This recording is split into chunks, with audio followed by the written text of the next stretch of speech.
Se dice que un sueño se vuelve imposible cuando le tenemos miedo al fracaso.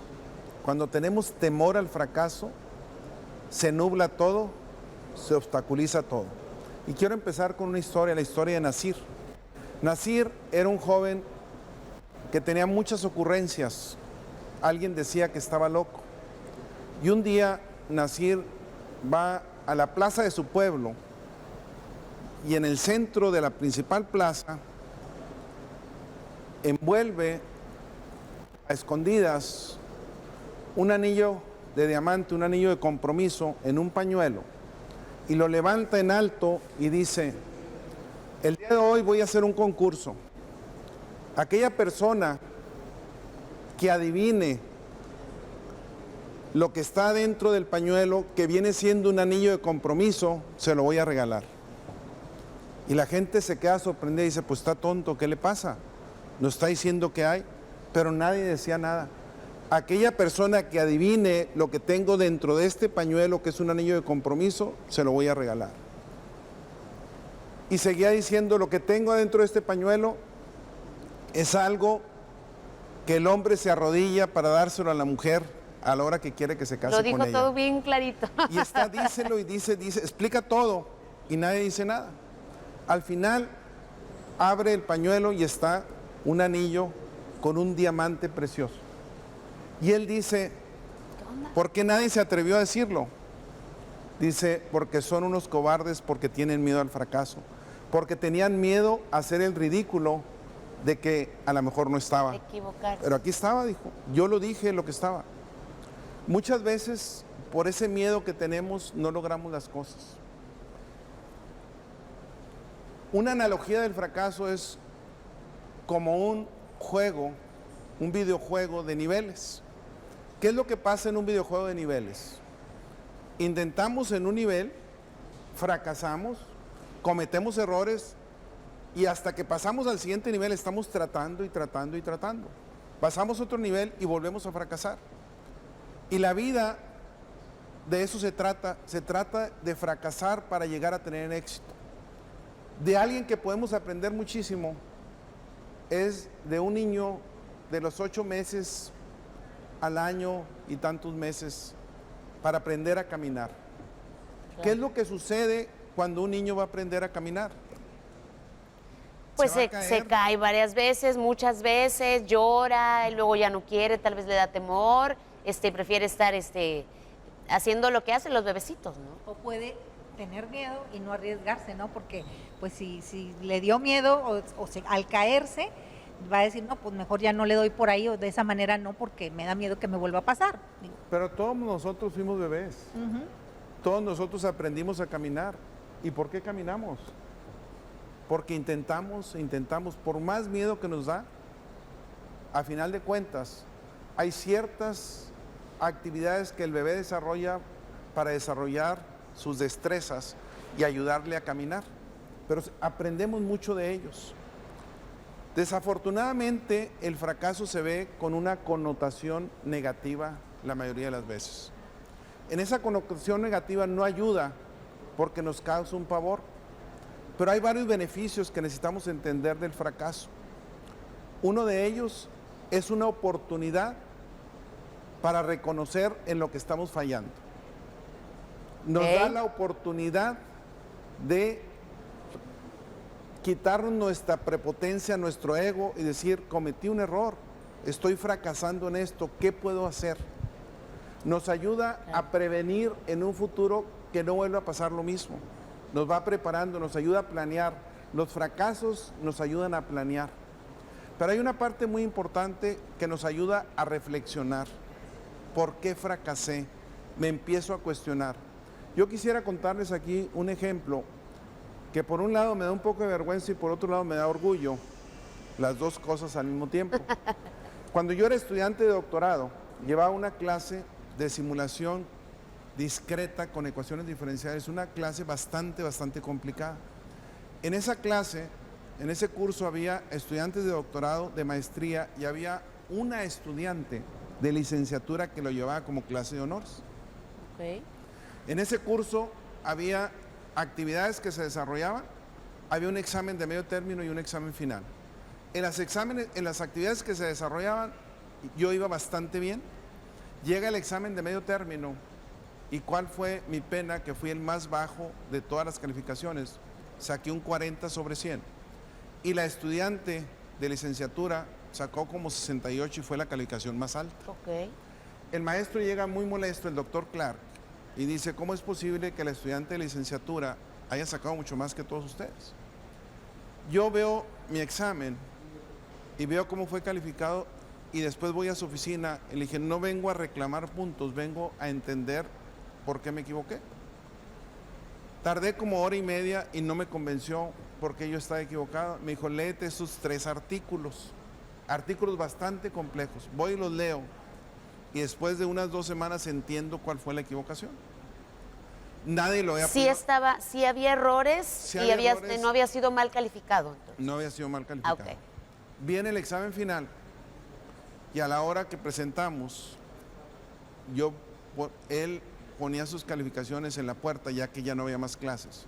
Y voy y veo un asterisco en mi calificación. Todos los demás tenían calificación. Lo veo y voy a su oficina y me dice, saca mi examen, y me dice, ¿qué hiciste? Le dije, ¿por qué? ¿Cómo le hiciste para poder resolver un problema que no se puede resolver en el tiempo que les di? Okay. Es imposible, dice, lo he puesto varias veces, o una modificación del problema y es imposible. Y sacaste 100. Y le dije, lo pude resolver porque a raíz de los artículos que usted me hizo estudiar, entendí otra cosa. Si usted no me hubiera enseñado esos artículos, es más, si yo hubiera sacado una muy buena calificación en medio término, no habría manera que hubiera sacado, es más, hubiera reprobado este examen. Dijo, es que todos los demás reprobaron. Y es donde entendí que muchas veces necesitamos fracasar para entender otras cosas. Cuando uno le va bien, cuando uno es exitoso, al final de cuentas piensa que la vida es así. Me va bien. Yo creo que también que hay gente que es muy buena en ciertas cosas, hay gente que es tan impecable en ciertas actividades y nunca se equivocan. Y cuando se equivocan, cuando fracasan, que estamos usando esta expresión, no saben cómo manejar el fracaso, porque siempre les va bien. Entonces, también no hay que tener esta plena aversión, ¿no?, a fracasar, es algo útil. Y yo creo, doctor, si me permite compartirle, que también depende de cómo veamos el fracaso, como decía, al abrazarlo, al verlo como, no recuerdo quién, si fue algún filósofo o científico que decía, no fracasé, solamente encontré 800, Tomás, no sé cuántos. Sí, encontré 1000 maneras de hacer una bombilla. De hacerlo hasta que di con el punto, manera ¿no? Diferente de poder hacer una bombilla. Así es. Sí, mire, hay 2 resultados que yo puedo hacer ante un fracaso, 2 decisiones que puedo tomar. La primera es, la puedo tomar de manera positiva para seguir creciendo, o puedo caer en una depresión y tomarlo de manera negativa. Hay mecanismos de inmadurez. Un mecanismo de inmadurez es no reconocer que fracasé, negarlo. O sea, no, yo no fracasé, no es cierto. Pero hay otros 2 mecanismos de inmadurez que están relacionados con la cultura de la culpa. La primera es encontrar un culpable. Tú, Adriana, o tú, Valeria, eres culpable, pero yo no. Encontrar un culpable. Y la otra, cuando no puedo encontrar un culpable, me hago lo que vulgarmente se dice un coco wash, un lavado de cerebro, y digo, no soy culpable. El culpable es alguien más.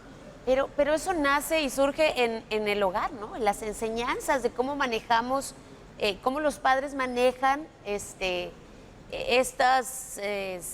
el tema educativo. Inmediatamente yo pensé en los padres, ahorita que empezó a hablar de esto, de la forma de abordar, ¿qué se les dice en muchos lugares a los niños cuando sacaron malas calificaciones, cuando tuvieron malos comportamientos? Hay rechazo, hay mala reacción. Entonces, yo creo que mucho tiene que nacer en el hogar, ¿no, doctor? Definitivamente, pero no es nada más el hogar. Sería muy fácil echarle la culpa nada más a los padres. Al final de cuentas, todos somos responsables. Los que estamos en el área de educación tenemos la responsabilidad de enseñar a los jóvenes, a los niños, a manejar el fracaso. El fracaso es parte de eso. Y para eso también hay mecanismos positivos. La resiliencia, el ser capaz de ir ante una adversidad. ¿Qué es el fracaso? Es un resultado adverso a lo que yo esperaba, simplemente. Es algo que esperaba. Pero otra de las cosas, como recomendación que yo considero muy importante es cuando fracasamos, en el momento que fracasamos, en el momento que nos critican por un error, es aceptarlo inmediatamente. En el momento en que yo lo acepto, inmediatamente a quien me está criticando, quien me está culpando, lo desarmo. ¿Qué sigue? Ya, lo acepto. ¿Ahora qué sigue? Y cuando la persona te quiere seguir criticando, va a intentarlo, pero tú ya lo desarmaste. Y les voy a contar un caso que me pasó en lo particular. Viajo yo a la Ciudad de México a impartir un curso a una empresa muy importante, donde venían personas de otros países, y también de México, a la Ciudad de México, y llego, mi avión aterriza como a las 2 de la mañana. Las vías estaban algunas bloqueadas y llego al hotel ya bastante noche y les digo, mañana tengo un curso que impartir a esta empresa a las 8 de la mañana. Me dijeron que iba a haber transporte de aquí a donde voy a impartir el curso. Me dice, no, está equivocado, es a las 9, los de esa empresa tienen un transporte a las 9. Dije, no, yo tengo aquí que es a las 8. Dice, no, es a las 9. Saca su bitácora y me dice, es a las 9. Me despierto temprano, como a las 7 de la mañana, y no contento, vuelvo a hablar. Me dicen, es a las 9.